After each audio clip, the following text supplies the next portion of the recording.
Are you confused about how to knead dough? Well, no worries, we're going over it today.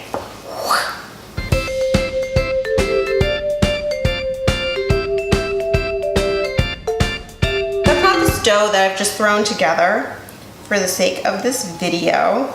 And you can see right now this dough is totally stringy on my fingers, and that's because although the ingredients are combined, the gluten is not developed. And the gluten is really important for this because a strong gluten network not only holds our bread together, but it also traps the carbon dioxide that the yeast releases so that we can have beautiful air bubbles inside of our bread. Different people have different techniques for kneading, but this is what I use and I find the simplest to do. I am taking my dough, placing it down in front of me. I'm taking the top of it and pulling it slightly forward, folding it over on itself, and then using the palms of my hands to push the dough into itself and forward.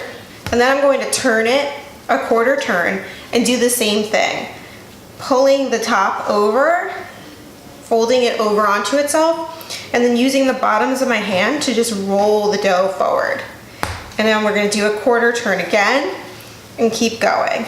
And I also don't mind like giving a little slap down on the bench, just because the more you move it around, the more that gluten is gonna get developed. So pulling forward again and pushing forward. And you just keep going and going and going. I really enjoy kneading by hand. It's like a really great kind of like zen moment for me to just do something with my hands and not have to think too much. One tip I will say is that if your dough is getting really hard to work with, you feel like you have to put a lot of pressure on it, then what you can do is just leave it on your counter for 5 to 10 minutes, and that relaxes the dough. And so when you start working with it again, it will be much easier to work with. So how can we tell when our dough is ready? So first sign will be that it will be much smoother on top as opposed to how scraggly it was before. Your dough will also be much less sticky, and it should be pretty elastic. But the test that I like to use to tell when the dough is ready is the window test. So you're gonna take a scraper. If you don't have this, you can just use a really long, really sharp knife. And you're gonna cut off a good portion of it.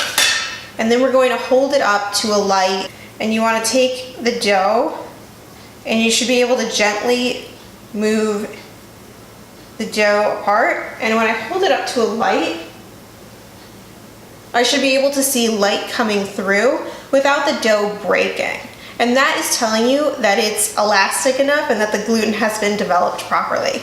And then you just take this chunk that you ripped off, put it right back where you cut it off, and then just knead it back in. There you go, how to properly knead dough. If you've enjoyed this video, please give it a like. And if you want to follow more of my baking tips or see some of my other videos, you can subscribe to my channel. And if you just want to follow more of my general baking adventures, you can follow me on social media.